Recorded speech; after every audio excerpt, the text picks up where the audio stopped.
En prévision d'une éventuelle reprise des activités de soccer extérieur, l'Association de soccer de Blainville souhaite vous informer d'un plan de retour respectant les critères de sécurité établis par Soccer Québec et la ville de Blainville.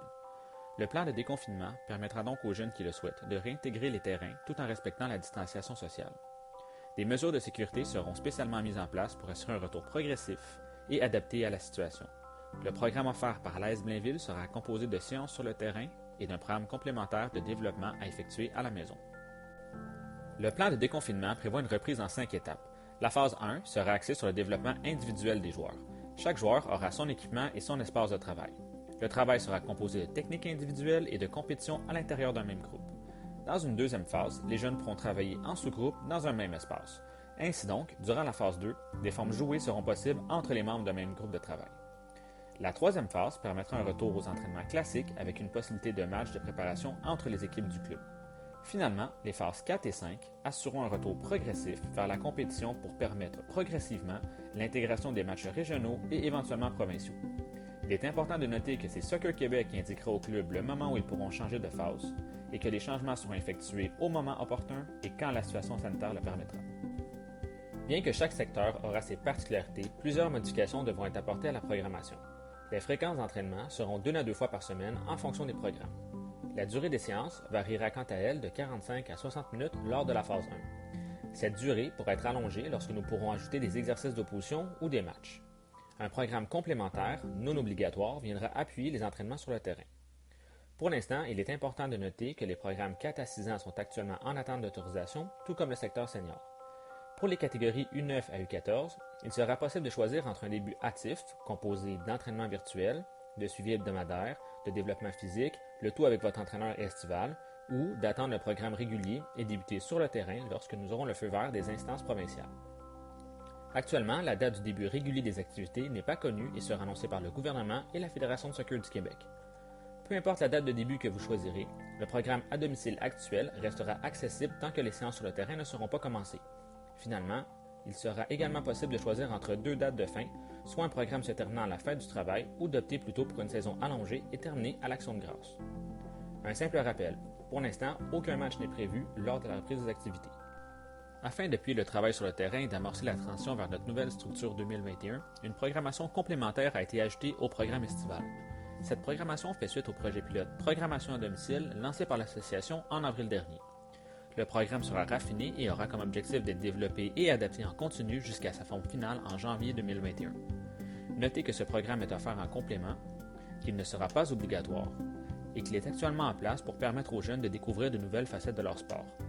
Le programme sera composé notamment d'un programme de développement technique supplémentaire de type Ball Mastery et d'exercices de jonglerie, de capsules variées touchant la nutrition, la préparation mentale et la prévention de blessures, de séances d'analyse ou de développement tactique adaptées à l'âge des participants, d'un programme de préparation physique ou de développement de la littératie physique chez les plus jeunes, d'activités complémentaires variées proposées en direct ou en reprise, et finalement, des éléments de développement de culture foot seront suggérés de manière ponctuelle, comme des suggestions de lecture ou des reportages du moment.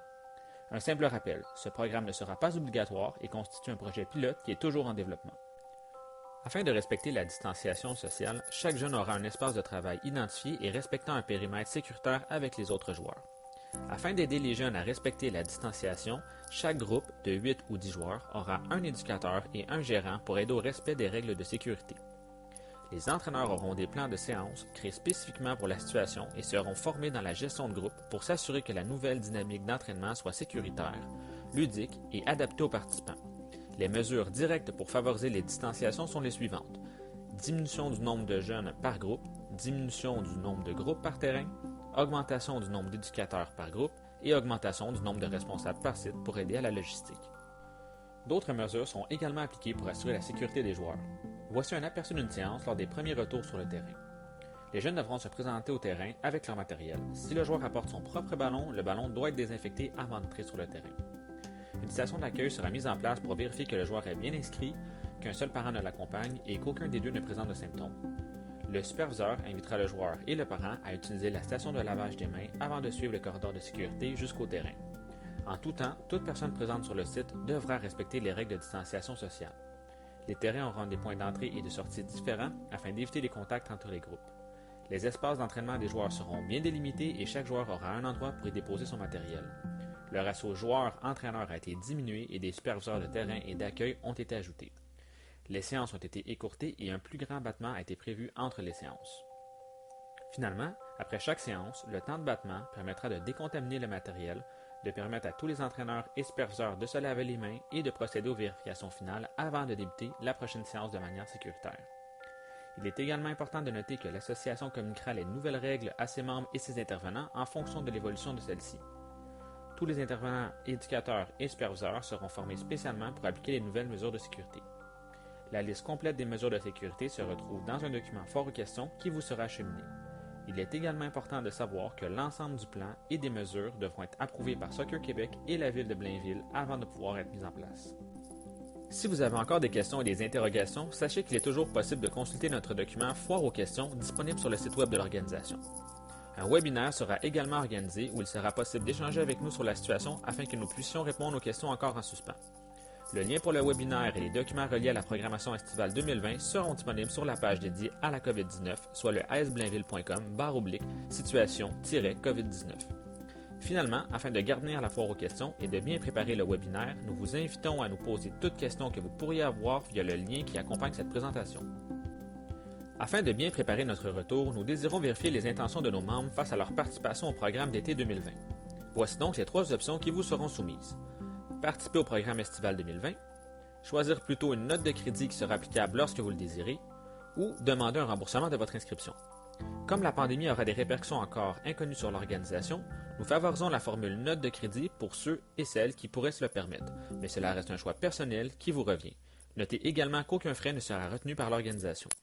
Il est important de mentionner que Soccer Québec est toujours en attente d'une confirmation officielle du gouvernement et informera ses membres lorsque les recommandations gouvernementales permettront de retourner aux activités de soccer.